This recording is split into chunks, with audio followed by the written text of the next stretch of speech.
नमस्कार साथियों, मेरे इस YouTube चैनल पर आप सबका स्वागत है। तो आज की इस वीडियो में आपके लिए मैं एक प्रैक्टिस सेट लेकर के आया हूँ। ये सेट 1 है और ये हिंदी कहानी को लेकर के है। तो बहुत ही जल्द हम लोग अपने संस्थान में टेस्ट सीरीज़ की शुरुआत करने वाले हैं। तो इसको लेकर के मुझे लगा कि एक डेमो वीडियो आपको क्यों ना उपलब्ध करवा दिया जाए। तो इस वीडियो में हम करने वाले हैं हिंदी कहानी के पहले सेट को कंप्लीट करने वाले हैं। ठीक है, तो हिंदी कहानी संबंधित ये प्रश्न है। तो देखिए आप 50 में से कितने क्वेश्चन आप कर सकते हैं।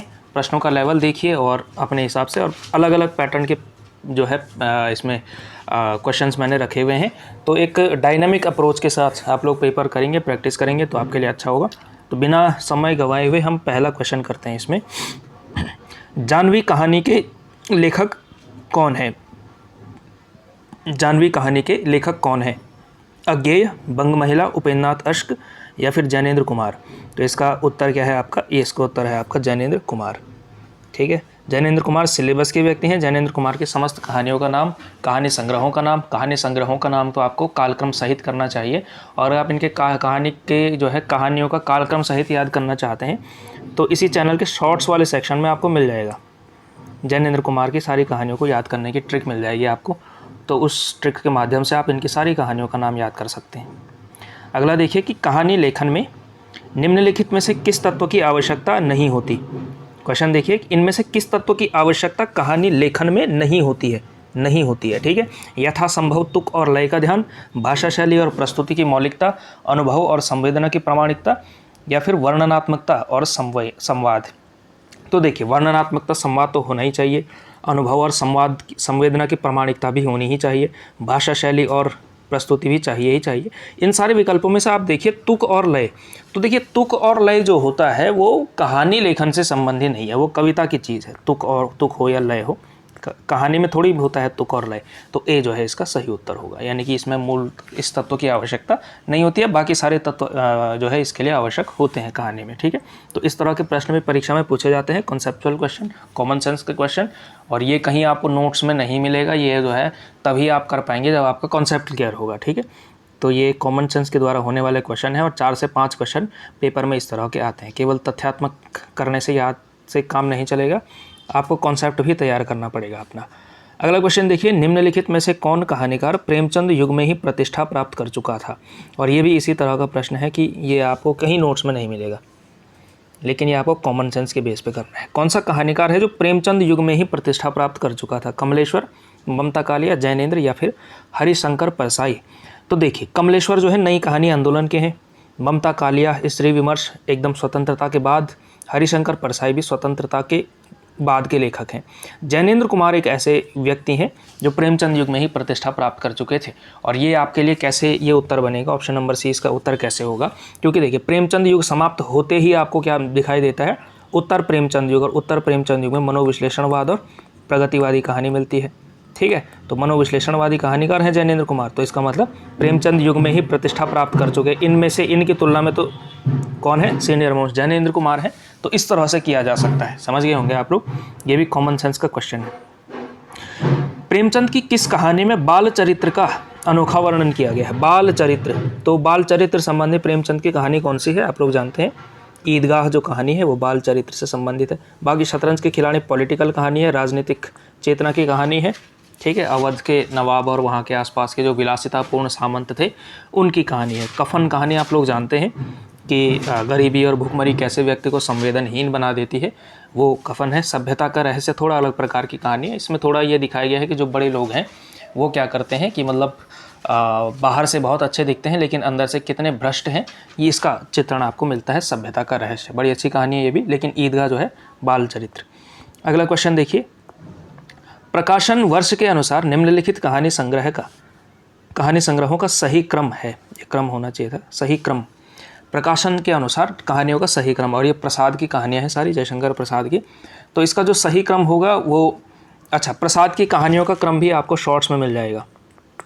शॉर्ट्स इसका बना रखा है मैंने, तो वहाँ आपको मिलेगा कि छाया, प्रतिध्वनि, आकाशदीप, आंधी और इंद्रजाल, इस क्रम में मिलेगा। तो जहाँ पे छाया, प्रतिध्वनि, आकाशदीप, आंधी, इंद्रजाल वाला क्रम है वहीं ठीक होगा। आंधी इंद्रजाल गलत, प्रतिध्वनि आकाशदीप भी गलत, इंद्रजाल आंधी ये नहीं। प्रतिध्वनि आकाशदीप आंधी और इंद्रजाल, ऑप्शन नंबर ए सही है।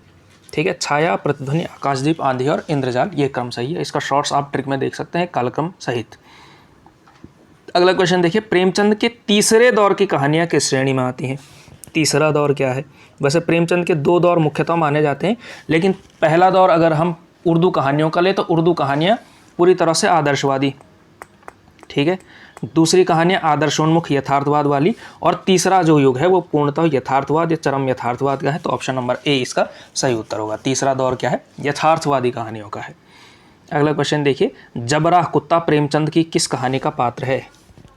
और ये क्वेश्चन आ सकता है, प्रेमचंद आपके सिलेबस में लगे हुए हैं, तो सिलेबस के सारे रचनाकार आपको करने पड़ेंगे और प्रेमचंद तो करने ही पड़ेंगे। एक अंदर का क्वेश्चन यानी डीप क्वेश्चन प्रेमचंद से जरूर पूछा जाएगा, कहानियों से खासकर। तो जबरा कुत्ता प्रेमचंद की किस कहानी का पात्र है? तो वो है आपके पूस की रात कहानी का पात्र, हल्कू किसान, और उसके कुत्ते का नाम क्या है? जबरा है। अगला क्वेश्चन देखिए, आचार्य रामचंद्र शुक्ल हिंदी की प्रथम कहानी किसे मानते हैं? शुक्ल जी के इतिहास में किसे हिंदी की पहली कहानी माना गया है? तो इसका उत्तर है इंदुमती। शुक्ल जी ने इंदुमती को हिंदी की पहली कहानी माना। हालांकि इसके पीछे का तथ्य ये है कि जो एक टोकरी भर मिट्टी था, जिसे आजकल हम हिंदी की पहली कहानी मानते हैं, एक टोकरी भर मिट्टी, ये तब मिली नहीं थी। यानी कि शुक्ल जी ने जब अपना ग्रंथ लिखा था तब ये प्राप्त नहीं हुई थी, ठीक है। और प्राप्त नहीं हुई थी तो उससे पहले माना यही जाता था कि जो इंदुमती कहानी है उसे ही आप कहेंगे हिंदी की पहली कहानी। तो शुक्ल जी ने तो किसको माना? इंदुमती को माना है। जो सामान्य आलोचना है यानी सर्वसम्मति से मानी जाती है एक टोकरी भर मिट्टी। तो अगर आपके वहाँ सवाल आए कि हिंदी की पहली कहानी कौन सी मानी जाती है, तब तो आपका उत्तर होना चाहिए क्या? ये क्या एक टोकरी भर मिट्टी, माधवराव सप्रे, छत्तीसगढ़ मित्र पत्रिका में छपी थी 1901 ईस्वी में। अगला क्वेश्चन देखिए, बंग महिला का असली नाम क्या था? इस तरह के सवाल भी कभी कभी पूछ लिए जाते हैं। तो बंग महिला का असली नाम क्या था? राजेंद्र बाला घोष। असली नाम भी पूछे जाते हैं, जैसे धूमिल का असली नाम क्या था? धूमिल हालांकि आपके सिलेबस में नहीं है शायद। सुदामा पांडे, ठीक है। मुक्तिबोध का असली नाम क्या था? गजानन माधव। वैद्यनाथ मिश्र, नागार्जुन, है ना। तो ये सारे के नाम आपको याद रखने पड़ेंगे। अगला देखिए, इंदुमती किसकी छाया मानी जाती है? ये भी थोड़ा अलग तरह का क्वेश्चन है, किसकी छाया मानी जाती है? और ये 4 आपके पास ऑप्शन है, ओथेलो, मैकबेथ, टेम्पेस्ट और मर्चेंट ऑफ वेनिस। तो इसका सही उत्तर है आपका टेम्पेस्ट। तो शेक्सपियर की जो रचना है टेम्पेस्ट, माना जाता है कि इंदुमती जो कहानी है वो जो है टेम्पेस्ट का ही मतलब एक तरह से अनुवाद कर दिया गया है, यानी कि टेम्पेस्ट का प्रभाव है उस कहानी पर, इसलिए ये कहा गया कि इंदुमती किसकी छाया मानी जाती है? तो शेक्सपियर की रचना है टेम्पेस्ट। सब बाकी सारी रचनाएं भी शेक्सपियर की हैं, ठीक है। तो छाया किसकी मानी जाती है? टेम्पेस्ट की। इसका सही उत्तर होगा। अगला क्वेश्चन देखिए, मुंशी धनपत राय को प्रेमचंद नाम किसने दिया है? ऐसा समझ सकते हैं इस क्वेश्चन को कि मुंशी धनपत राय को, क्योंकि प्रेमचंद जी का असली नाम तो धनपत राय था, ठीक है। उर्दू में वो नवाब राय नाम से लिखते थे। तो फिर जब सोजे वतन जब्त हो गया तो उसके बाद क्या हुआ था? उन्होंने फिर नया नाम रखा था। और प्रेमचंद नाम किसने दिया था? तो उर्दू में जमाना पत्रिका के संपादक थे। जमाना पत्रिका थी उर्दू की, उसके संपादक थे आपके मुंशी दया नारायण निगम। दया नारायण निगम, इन्होंने दिया था किसको? इन्होंने दिया था मुंशी यानी धनपत राय जी को प्रेमचंद नाम इन्होंने ही दिया था, दया नारायण निगम ने। निम्नलिखित में से जैनेंद्र कुमार की कहानी इनमें से कौन सी नहीं है? नहीं पूछा गया है, ठीक है। कौन सी जैनेंद्र कुमार की कहानी नहीं है? एक मिनट, हाँ, कहानी नहीं है। तो फांसी, नीलम देश की राजकन्या, पाजेब या अमर वल्लरी। तो अगर आपने पढ़ा हो जैनेंद्र कुमार को अच्छे से, इनके सारे कहानी संग्रह, तो अमर वल्लरी आप जान पाएंगे कि अमर वल्लरी इनका नहीं है। अमर वल्लरी किसका है? अज्ञेय का है। सच्चिदानंद हीरानंद वात्स्यायन मनोविश्लेषणवादी कहानीकार हैं और अमर वल्लरी इनकी रचना है, जैनेंद्र की नहीं है। जैनेंद्र कुमार आपके सिलेबस में है तो इनकी सारी कहानियाँ आपको याद करनी पड़ेंगी, कहानियों का नाम कम से कम, यानी कहानी संग्रहों का नाम। अरुण और मधुलिका किस कहानी के पात्र हैं? ये सारी आपकी दी हुई हैं। प्रसाद की कहानियाँ आपको बताना है, अरुण और मधुलिका किस कहानी के पात्र हैं। और प्रसाद की कहानियों से ज़्यादातर पात्र ही पूछे जाते हैं। तो ये जो है आपके पुरस्कार प्राप्त के पुरस्कार कहानी के पात्र हैं, अरुण और मधुलिका, ठीक है। इंपॉर्टेंट कहानी है पुरस्कार। अगला क्वेश्चन देखिए, निम्नलिखित में से रघु प्रेमचंद की किस कहानी का पात्र है? रघु जो है प्रेमचंद की किस कहानी का पात्र है? पूस की रात, पंच परमेश्वर, कफन या फिर अलग योजा। तो भाई देखिए, इनकी सारी मेन कहानियाँ तो पढ़नी पड़ेंगी आपको प्रेमचंद की। तो रघु जो है प्रेमचंद की जो अलग योजा कहानी है उस कहानी का पात्र है रघु, ठीक है। तो भोला महतो का जो बड़ा लड़का होता है उसका पात्र है रघु, ठीक है। इसके भी अंत में तब आगे चल करके मृत्यु हो जाती है। तो रघु जो है प्रेमचंद की अलग योझा कहानी का पात्र है। ये सारी कहानियाँ मेन कहानियाँ हैं इनकी। उसने कहा था कहानी का नायक कौन है? देखिए, उसने कहा था किसकी कहानी है? आप लोग जानते हैं, गुलेरी जी की कहानी है। गुलेरी जी की कहानी है और गुलेरी जी आपके सिलेबस के व्यक्ति हैं, तो ये आपको करने आने चाहिए। तो आपको जो है यानी कि पढ़ना ही पड़ेगा गुलेरी जी का। और उसने कहा था तो सबसे इम्पोर्टेंट कहानी है, तो इस वजह से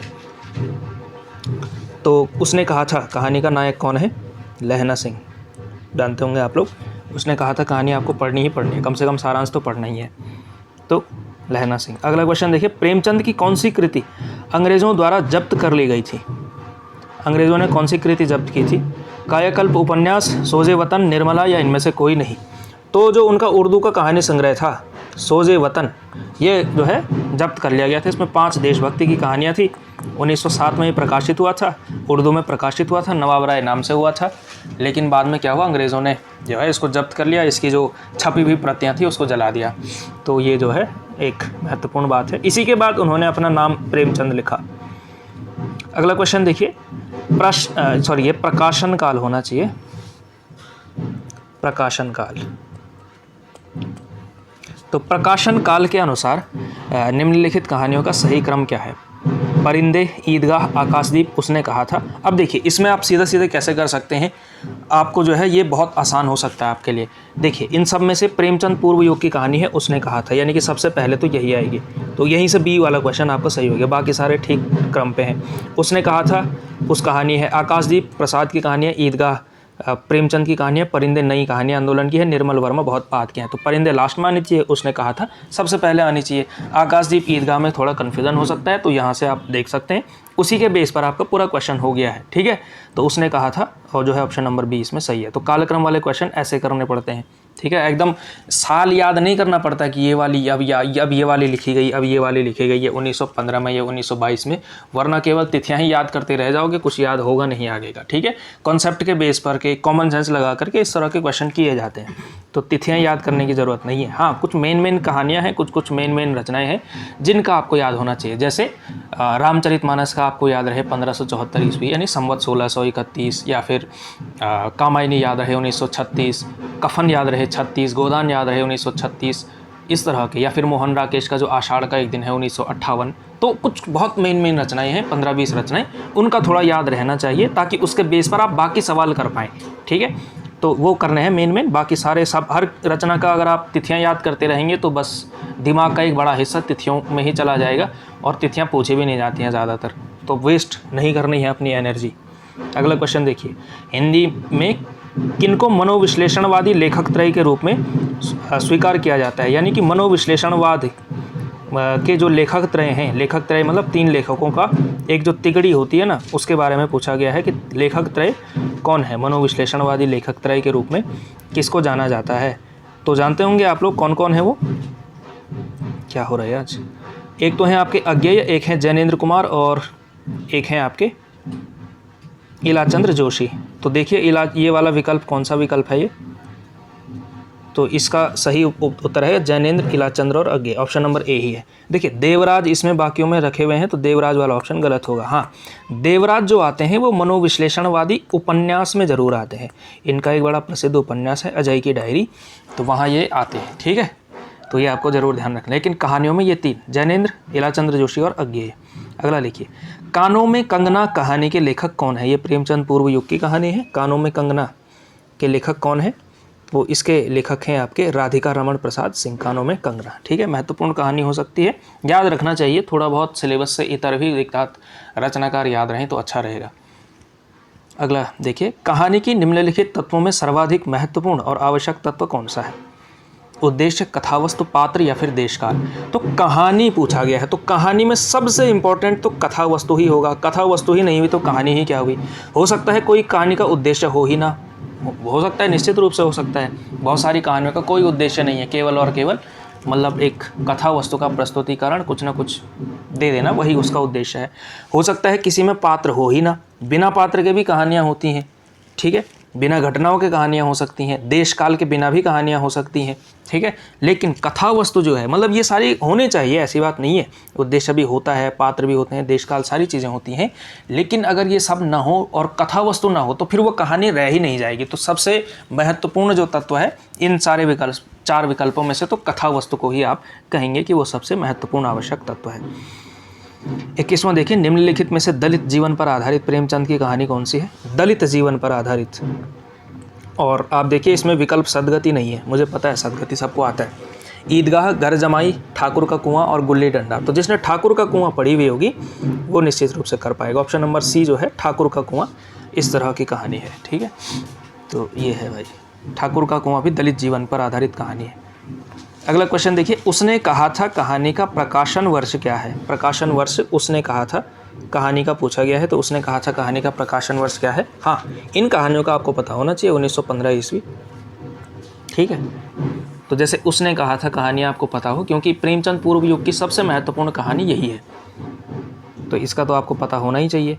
रानी केतकी की कहानी किसने लिखी है?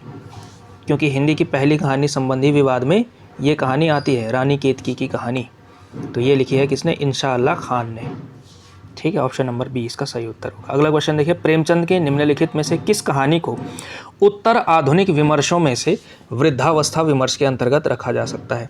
अब उत्तर आधुनिकता नहीं पता है आपको, विमर्श क्या होता है ये नहीं पता है, ठीक है, और बाकी सारी चीज़ें नहीं पता है, वृद्धावस्था तो समझ में आ रहा है ना। तो इन सारे विकल्पों में से देखिए, ये सारी कहानियाँ पढ़ी भी होंगी तो हो जाएगा आपका काम। अलग योझा नहीं है, सदगति दलित जीवन, मुफ्त का यश भी नहीं है, बूढ़ी काकी है ना थोड़ा वृद्धों से संबंधित, तो यही ऑप्शन सही है। बहुत ज़्यादा दिमाग क्या लगाना है इसमें, ठीक है। तो बूढ़ी काकी अगर आपने कहानी पढ़ी है तो क्योंकि वो वृद्ध समस्या को उजागर करती है, जो वृद्धों का अकेलापन है या जो उनकी समस्याएं हैं उसको उजागर करती है, उसके प्रति एक संवेदना व्यक्त करती है वो कहानी, इस वजह से ऑप्शन नंबर ए सही होगा। तो बाकी उत्तर आधुनिक लिखा जाए, विमर्श लिखा जाए, बहुत बड़े बड़े शब्द लिखे जाएं, लेकिन अगर आपने टेक्स्ट पढ़ा होगा तो निश्चित रूप से आप कर पाएंगे, ठीक है। इस तरह के क्वेश्चन आपको विचलित नहीं करेंगे परीक्षा में, ठीक है, वरना सोचते ही रह जाओगे कि उत्तर आधुनिकता तो सिलेबस में लिखा ही नहीं था, कहाँ से पूछ लिया, ठीक है। तो ऐसा हंगामा खड़ा करने की फिर ज़रूरत नहीं पड़ेगी। हिंदी कहानी को प्रारंभिक किस पत्रिका ने महत्व दिया? ठीक है, ये थोड़ा अलग तरह का क्वेश्चन है कि हिंदी कहानी जो विधा थी वो सबसे पहले किस पत्रिका ने उस विधा को महत्व दिया? हंस, कविवचन, सुधा, सरस्वती या इंदु? तो आपने एक चीज़ नोटिस की होगी, अगर आपने पढ़ा है तो जितनी भी मेजर कहानियाँ छपती थी वो सरस्वती पत्रिका में छपती थी, चाहे इंदुमती हो या फिर प्रेमचंद की बहुत सारी कहानियाँ हो, सारी की सारी आप देखते हैं। हंस पत्रिका तो बाद में प्रकाशित होनी शुरू हुई, लेकिन शुरुआत में जितने भी 11 वर्ष का समय है या फिर बंग महिला की कहानियाँ हैं, ये सारी कहानियाँ सरस्वती पत्रिका में छपती थी, तो सरस्वती पत्रिका निश्चित रूप से इसका उत्तर होगा, ठीक है। अगला देखिए, निम्नलिखित में से कौन सी कहानी प्रसाद की नहीं है? तो आकाशदीप, प्रतिध्वनि, इंद्रजाल, ये तीनों कहानियाँ प्रसाद की हैं। तावान प्रसाद की नहीं है, तावान दरअसल प्रेमचंद की कहानी है, ठीक है। अगला देखिए, बुद्धगुप्त निम्नलिखित में से किस कहानी का पात्र है? तो बुद्धगुप्त आकाशदीप, दिल्ली में एक मौत, उसने कहा था गैंग्रीन। तो बुद्धगुप्त जो है आकाशदीप कहानी का पात्र है। आकाशदीप प्रसाद की महत्वपूर्ण कहानी है और ये आपको पढ़नी ही चाहिए। प्रसाद आपके सिलेबस के कवि हैं, कवि भी हैं, कवि के रूप में भी हैं और लेखक तो हैं ही, ठीक है। नाटक में भी आते हैं, कहानी में भी आते हैं, उपन्यास में भी आते हैं और कविता में तो आते ही आते हैं, ठीक है। तो आकाशदीप कहानी भी आपको पढ़नी चाहिए। अगला देखिए, रामचंद्र शुक्ल ने किस कहानी की प्रशंसा करते हुए लिखा था कि घटना इसकी ऐसी है जैसे बराबर हुआ करती है, पर उसमें से भीतर से प्रेम का एक स्वर्गीय स्वरूप झांक रहा है, केवल झांक रहा है, निर्लज्जता के साथ। हालांकि निर्लज्जता गलत लिख लिया, निर्लज्जता के साथ पुकार या कराह नहीं रहा है, ठीक है। अब आपने ये रामचंद्र शुक्ल नहीं पढ़ा, कोई बात नहीं, ठीक है। अगेन वही, टेक्स्ट पढ़ा हो तो फिर सारा सवाल होता है। मैं बता करके दिखाता हूँ आपको कैसे। अगर आपने ये सारी कहानियों के बारे में थोड़ा बहुत पढ़ा है तो आप आराम से इसको कर सकते हैं। नहीं, 1 मिनट, इसके ऑप्शन शायद मैंने गलत डाल दिए हैं। इसमें से कोई एक विकल्प आपको कोई सा भी डाल देना चाहिए। इसमें से आपको कर देना चाहिए ये उसने कहा था। इसके विकल्प दूसरे क्वेश्चन के आ गए शायद, तो इसको आप मान के चलिए उसने कहा था। तो देखिए, अब फॉर एग्जांपल ये 4 विकल्प आपके पास हैं। अब तो आपने गैस कर ही लिया होगा कि यही इसका उत्तर होगा ए। तो लेकिन फिर भी देखिए, अब देखिए आपको जो है 11 वर्ष का समय, बूढ़िका की सदगति, ये नहीं पता है। अगर आपने उसने कहा था कहानी पढ़ी होगी, तो देखिए ये क्या कह रहा है, प्रेम का स्वर्गीय स्वरूप। तो ये थीम तो किस कहानी की है, प्रेम का स्वर्गीय स्वरूप एक तरह से। तो प्रेम पे के कहानी, बूढ़िका की प्रेम की कहानी तो नहीं है, सदगति भी नहीं है, 11 वर्ष का समय भी नहीं है। उसने कहा था कहानी ऐसी है जो थोड़ा बहुत प्रेम का और बलिदान का इस तरह की कहानी है, तो आप इस बेस पर कर सकते हैं, ठीक है। और अब तो आपने क्वेश्चन पढ़ ही लिया है, तो इस अपने जो भी आपने नोट्स बना रखे हैं उसमें मेंशन कर लो कि शुक्ल जी ने ये कहानी, उसने कहा था कहानी के बारे में ये शब्द कहे हैं, ठीक है। कि इसका जो है प्रेम का स्वर्गीय स्वरूप झांक रहा है, और केवल झांक रहा है, निर्लज्जता के साथ कराहता नहीं है। ये एक स्टेटमेंट शुक्ल जी का है, उसने कहा था कहानी के बारे में। गुलेरी जी की उसने कहा था कहानी का सार क्या है, समझ रहे हैं आप, सार क्या है, यानी कि उसकी थीम क्या है। निस्वार्थ बलिदान, आपराधिक मनोविज्ञान, अमृतसर का जनजीवन, युद्ध की आवश्यकता। देखिए उसमें अमृतसर का जनजीवन भी आता है, ठीक है। युद्ध की आवश्यकता तो उसमें नहीं है, युद्ध की परिस्थितियाँ उसमें हैं। आपराधिक मनोविज्ञान तो है ही नहीं। लेकिन जो उसकी थीम है, अगर सार के स्तर पर देखा जाए तो सार के स्तर पर तो निस्वार्थ बलिदान ही हो सकता है ना। प्रेम में जो है अंततः बलिदान दे देता है लहना सिंह, ठीक है, अपना वादा निभाते हुए अपनी प्रेमिका जो कि सरदार हजारा सिंह की पत्नी हो चुकी है, उससे जो है जो वादा किया होता है उसको अंतिम समय तक निभाता है और उस वादे में ही अपने प्राण न्योछावर कर देता है। तो निस्वार्थ बलिदान की कहानी है, उसने कहा था, ठीक है। तो इस तरह से क्वेश्चन करना पड़ता है। अगला क्वेश्चन देखिए, सुनंदा जैनेन्द्र की किस कहानी का पात्र है। सुनंदा, अगेन जैनेन्द्र की सारी महत्वपूर्ण कहानियाँ आपको पढ़नी ही पड़ेंगी, खास करके पाजेब, पत्नी और इसके अलावा जाह्नवी, ये सारी कहानियाँ आपको पढ़नी पड़ेंगी। तो सुनंदा जो है, जिसने पढ़ा है उसको पता है कि पत्नी कहानी के पात्र है। अगला देखिए, बूढ़िका की प्रकाशन वर्ष के अनुसार प्रेमचंद की कहानियों का सही क्रम कौन सा है। अगेन सही क्रम पर आधारित क्वेश्चन है, तो इसका सही उत्तर क्या होगा। देखिए अगर जिसको पता है कि कफन प्रेमचंद की अंतिम कहानी है तो आप आराम से कर लेंगे। 4 जिसमें अंत में है वो जो है ऑप्शन सही होगा, तो डी देखिए ये ऑप्शन है। इसके अलावा जिसको ये भी नहीं पता है तो मैं आपको कॉन्सेप्चुअली करके बताता हूँ। देखिए प्रेमचंद की 3 स्टेजेस रही, आदर्शवादी, आदर्शोन्मुख यथार्थवाद और अंततः यथार्थवाद। तो देखिए पंच परमेश्वर उनके सेकंड स्टेज की कहानी है, आदर्शोन्मुख यथार्थवाद की। बूढ़िका की 1922 के आसपास उन्होंने लिखी थी, तो ये भी आदर्शोन्मुख यथार्थवाद की अंतिम समय की कहानी है। पूस की रात यथार्थवाद, कफन चरम यथार्थवाद, ठीक है, या दोनों यथार्थवाद हैं अंतिम, पूस की रात भी और कफन भी। तो 3-1-2-4 डी ऑप्शन सही है। इस तरह से थोड़ा बहुत आपको याद भी करना पड़ेगा, ऐसा नहीं है, लेकिन थोड़ा कॉन्सेप्चुअली भी चलेंगे तो आपका काम आसान होगा, ठीक है। रट्टा लगाने से कुछ नहीं होता है, बिना दिमाग लगाए केवल रट्टा लगाओगे तो बस प्रेशर कुकर बनेगा आपका दिमाग, और कुछ नहीं होने वाला है। हालांकि साहित्य है, हिंदी है, याद करना पड़ता है, लेकिन केवल याद नहीं करना पड़ता है, चीज़ों को समझना भी पड़ता है, एक अंडरस्टैंडिंग बिठानी पड़ती है। निम्नलिखित में से ये प्रतिवादी नहीं है, प्रगतिवादी है, बहुत मिस्टेक हो रखी है। प्रगतिवादी विचारधारा के प्रतिनिधि रचनाकार कौन है। तो प्रगतिवादी विचारधारा के प्रतिनिधि रचनाकार कौन है, पता होगा आपको। प्रगतिवादी इनमें से एक ही है, यशपाल। मार्क्सवादी, प्रगतिवादी, यशपाल, ठीक है। आपके सिलेबस में लगे हुए हैं यशपाल, और यशपाल की कहानियों से ज़्यादा इनके उपन्यास ज़्यादा महत्वपूर्ण होते हैं। अगला देखिए, इनमें से कौन सा कथाकार उत्तराखंड से संबंधित नहीं है। ये पिछली बार लेक्चरर में आपके यहाँ आया था, उत्तराखंड के लेक्चरर में, तो मैंने इस क्वेश्चन को भी रख दिया। मुझे लगा कि क्या पता इस तरह का कोई क्वेश्चन पूछ लिया जाए। तो आपको पता है शैलेश मटियानी आपके उत्तराखंड के हैं, शेखर जोशी तो हैं ही, हिमांशु जोशी भी हैं, अमरकांत उत्तराखंड से संबंधित नहीं है, ठीक है।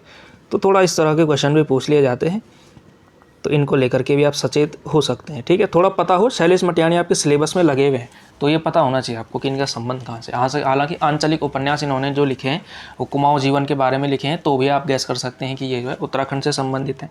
शेखर जोशी की दाजू कहानी किसने नहीं पढ़ी है, ठीक है, नहीं पढ़ी है तो कम से कम पता तो होगा ही।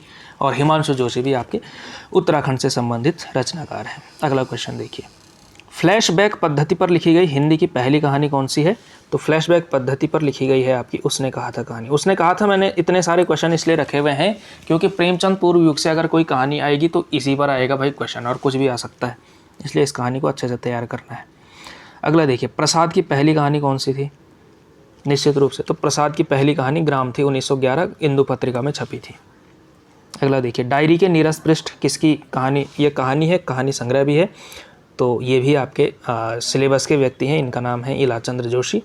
इलाचंद्र जोशी का कहानी संग्रह है डायरी के नीरस पृष्ठ।